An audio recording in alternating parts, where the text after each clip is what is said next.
अब लास्ट हम लोगों ने वेलोसिटी ऑफ साउंड रीड करा था, जिसका फॉर्मूला था v is equals to lambda F, मतलब velocity of sound is wavelength times frequency of sound. आसान सी बात है। अब साउंड की वेलोसिटी किन किन चीजों पे डिपेंड करती है? वैसे वो जो v is equals to lambda F था ना, वो सिर्फ साउंड की वेलोसिटी नहीं है, वो हर वेव की वेलोसिटी है। इवन लाइट भी एक वेव है, लाइट की भी वेलोसिटी आप उसी फॉर्मूला से निकाल सकते हो। ठीक है, तो v is equals to lambda F is a universal formula to find the velocity of any wave. So but हम लोग बात कर रहे हैं साउंड के बारे में कि साउंड की वेलोसिटी कैसे अलग अलग चीजों से अफेक्ट होती है। पहली बात प्रेशर से साउंड के ऊपर कोई चेंजेस नहीं आते। सो साउंड की वेलोसिटी प्रेशर से इंडिपेंडेंट रहती है, मतलब कोई अफेक्ट नहीं होता। इजी। प्रेशर किसका? मीडियम का, क्योंकि साउंड जनरली हम लोग कहां से ट्रेवल करवाते हैं डे टू डे लाइफ में? Through air. तो एयर का प्रेशर अलग अलग जगहों पे अलग अलग होता है, तो प्रेशर से साउंड इंडिपेंडेंट रहता है। सेकंड होता है ह्यूमिडिटी ऑफ एयर। ह्यूमिडिटी मतलब नमी, हवा की नमी। तो अगर ह्यूमिड एयर होता है उसके अंदर साउंड फास्ट मूव करती है, जब ड्राई एयर होता है तो साउंड उसमें स्लो मूव करती है। सो ह्यूमिड एयर जब होती है, लाइक ह्यूमिडिटी साउंड की स्पीड को अफेक्ट करती है। ह्यूमिडिटी किसकी? एयर की।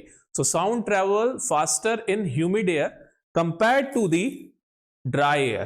ठीक है, ड्राई एयर में साउंड स्लो ट्रेवल करता है। तो विंटर्स में ज्यादा साउंड की स्पीड होगी या ड्यूरिंग रेनी सीजन? सोच के बताओ। रेनी सीजन में थोड़ी सी ह्यूमिडिटी ज्यादा होती है एयर के अंदर, सो रेनी सीजन में आपका साउंड ज्यादा स्पीड से ट्रेवल करेगा रेदर देन विंटर्स में ड्राई होती है एयर। नेक्स्ट होता है नेचर ऑफ द मीडियम। ये बहुत इंपॉर्टेंट है, इसको ध्यान रखना। मीडियम का नेचर कैसा है? क्या मीडियम सॉलिड है, लिक्विड है या गैसियस है? अगर मीडियम सॉलिड है तो उसमें साउंड फास्टेस्ट मूव करेगा then in liquid then in gas. तो moral of the story, sound travel fastest in solid and slowest in gases. तो साउंड की जो वेलोसिटी होती है वो सॉलिड में सबसे ज्यादा होती है, then in liquid, then in gases. आसान सी बात है। ये तो वो चीजें होंगी जो ज्यादा आपको ऐसे मेमोराइज नहीं करनी, बस दिमाग में ऊपर ऊपर से रख लेनी है। अब आ रही है कुछ न्यूमेरिकल वाली चीज, टेम्परेचर। तो साउंड की स्पीड ना टेम्परेचर के साथ में इंक्रीज होती है। जैसे जैसे टेम्परेचर बढ़ता जाता है ना, किसका? मीडियम का टेम्परेचर जैसे जैसे राइज करता जाएगा वैसे वैसे साउंड की स्पीड भी बढ़ती जाती है। साउंड की स्पीड 0 डिग्री सेल्सियस पे, वैल्यू याद रखनी है आपको, 331। कितनी? 331। तो साउंड की स्पीड 0 डिग्री सेल्सियस पे 331 मीटर पर सेकेंड होती है। कितनी होती है? 331 मीटर पर सेकेंड। कहां पे? 0 डिग्री सेल्सियस पे। विद द इंक्रीज इन पर डिग्री सेल्सियस, हर एक डिग्री के साथ में साउंड की स्पीड 0.6 मीटर पर सेकेंड से बढ़ती जाती है। किससे बढ़ती जाती है? 0.6 मीटर पर सेकेंड से। तो साउंड की स्पीड का जो फॉर्मूला बन जाता है किसी भी पर्टिकुलर टेम्परेचर पे, देखो 0 डिग्री सेल्सियस पे कितनी होती है? 331। ठीक है, plus with every degree Celsius इसकी स्पीड किससे बढ़ रही है? 0.6 मीटर पर सेकेंड से। तो 0.6 मीटर पर सेकेंड को जितना टेम्परेचर है उस दिन उससे मल्टीप्लाई कर देंगे, तो मतलब यहां पे क्या पुट कर देंगे? 0.6 into T.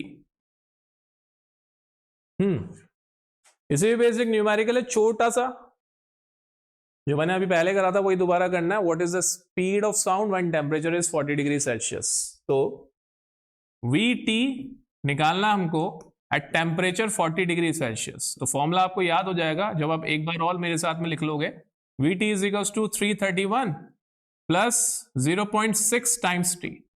So V at 40 degrees Celsius will be 331 plus 0.6 times 40. So 6 4s are 24. तो डेसिमल हटाया, 10 लगाया नीचे, 0 से 0 कैंसिल, सो 24 प्लस 331। तो 40 डिग्री सेल्सियस पे स्पीड ऑफ साउंड कितनी हो जाती है? 355 मीटर पर सेकेंड।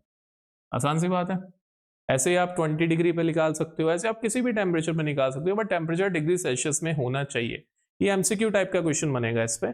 बहुत बड़े क्वेश्चन के लायक है भी नहीं है, MCQ जैसा ही है ये। ठीक है।